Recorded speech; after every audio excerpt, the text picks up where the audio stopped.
Just picked up my little girl from nursery for the last time today. She's moving on to another school, and that time has flown. You know, every morning we get up and we take her to nursery, or I take her in the morning and my wife picks her up in the afternoon. She just goes in the mornings, and when we dropped her off, she wasn't even old enough to walk. When we first started going there, she wasn't even old enough to walk, and now she's moving on to another school. And it just makes me think, in times like this, we kind of are reminded of the passing of time. You know, we are so caught up in our daily routines, and we're so caught up worrying about kind of striving for the future and just getting by and getting on, and, you know, getting wrapped up in the latest drama with the politicians and with the latest scandal here and the news headlines.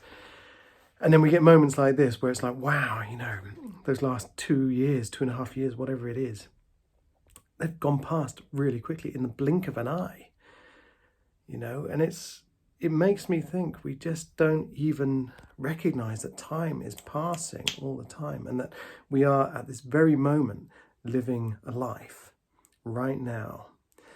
And it makes me think of something Thich Nhat Hanh said, and I'm paraphrasing, but he says something like, you know, people think it's a miracle to walk on water or to walk in the air.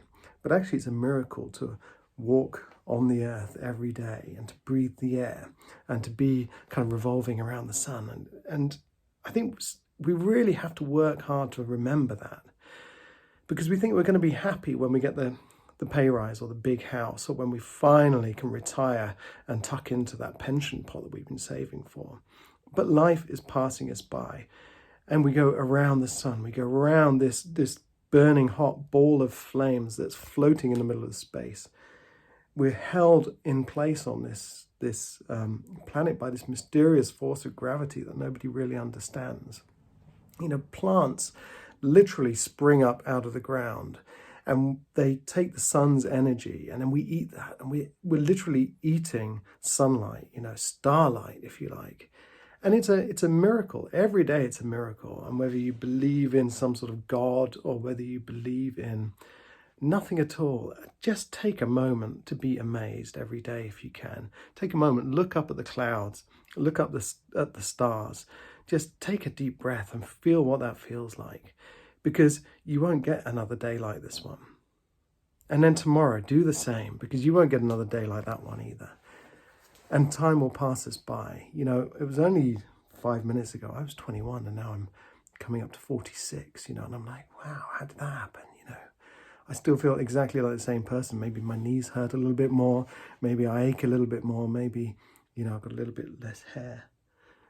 But, you know, time whizzes past so quickly. And, you know, Gretchen Rubin said, the days are long, but the years are short. And she was talking about parenting. She's absolutely right. Some days feel like they're dragging on. Some days we don't want to get out of bed, but every day is a miracle. You know, magic is happening right now. And whatever you believe in, you know, just take a moment to really just look out of the window once in a while, daydream, watch the clouds go by. Because your goals for starting a business, your goals for getting paid at the end of the month, your goals for just getting by and trying to realize a dream, you know, they are separate to that. Because we are living a miracle right now, living on a rock around a sun, which is around 1 billion other suns, floating in space, traveling at millions of miles an hour. And that is magic, if nothing else. So that's it. Take a moment, live in awe, and just, you know, every day trying to hold on to something, just a profound moment of joy, because that moment will never come again.